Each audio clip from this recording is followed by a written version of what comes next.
তোমরা যদি কখনো কোথাও ক্যালকুলেশন বা গুণ করতে গিয়ে দেখো যে সংখ্যাগুলো 21 থেকে 29 মানে 21 থেকে 29 এই রেঞ্জের মধ্যে হচ্ছে, তাহলে সেই সংখ্যাগুলোর গুণ কিন্তু খুব সহজেই এভাবে করতে পারো। কিভাবে? এখানে দেখো সংখ্যা দুটো 21 আর 23 মানে 21 আর 23 আছে। এদের প্রথমে তুমি এককের অঙ্ক বা ওয়ান্স প্লেসে কত আছে সেটা দেখো। ওয়ান্স প্লেসে কত আছে? 1 আর 3। তো ফার্স্ট স্টেপে তোমরা এই এককের অঙ্ক দুটোকে গুণ করে দেবে। তাহলে এককের অঙ্ক দুটোকে গুণ করলে কত আছে? 3 8 3 যা হলো বসিয়ে দিলাম। এটা হলো ফার্স্ট স্টেপ। সেকেন্ড স্টেপে তোমরা কি করবে?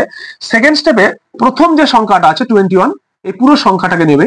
এই পুরো সংখ্যাটার সঙ্গে দ্বিতীয় সংখ্যাটার এককের যে অঙ্ক আছে 3 সেটাকে নেবে। কি করবে? যোগ করবে। যোগ করে যোগফল যা হবে তার ডবল করে বসিয়ে দেবে। তাহলে 21 আর 3 যোগ করলে কত হয়? 24 হয়। তাহলে 24 এর ডবল কত হয়? 48। তাহলে আমার উত্তর হয়ে গেল 48। তাহলে এটাই হবে গুণফল। পরেরটা দেখো। প্রথমে কি করবে? এই যে সংখ্যা দুটো আছে 24 আর 26 এদের এককের অঙ্ক দুটো নাও। একক অঙ্ক দুটো 4 আর 6। তাহলে 4 6 কত? 24। 24 এর কত? 4 বসবে, হাতে থাকবে 2। এবার পরে কি করবে? পুরো সংখ্যাটাকে নাও। প্রথমের পুরো সংখ্যাটা এটা। তাহলে এটার সঙ্গে কি করব? দ্বিতীয় সংখ্যার এককের অঙ্ক 6, এটা কি করব? যোগ করব। হ্যাঁ, তাহলে যোগ করলে কত হয়? 24 আর 6 30 হয়। এবার 30 কে ডবল করলে কত? 60। 60 এর সঙ্গে হাতে ছিল 2, তাহলে যোগ করলে 62। তাহলে তোমার সঠিক উত্তর হলো এটা। যদি তোমরা বুঝে গেছো তাহলে এই একই ভাবে এটার উত্তর কি হবে প্রত্যেকে কমেন্ট করে জানাবে।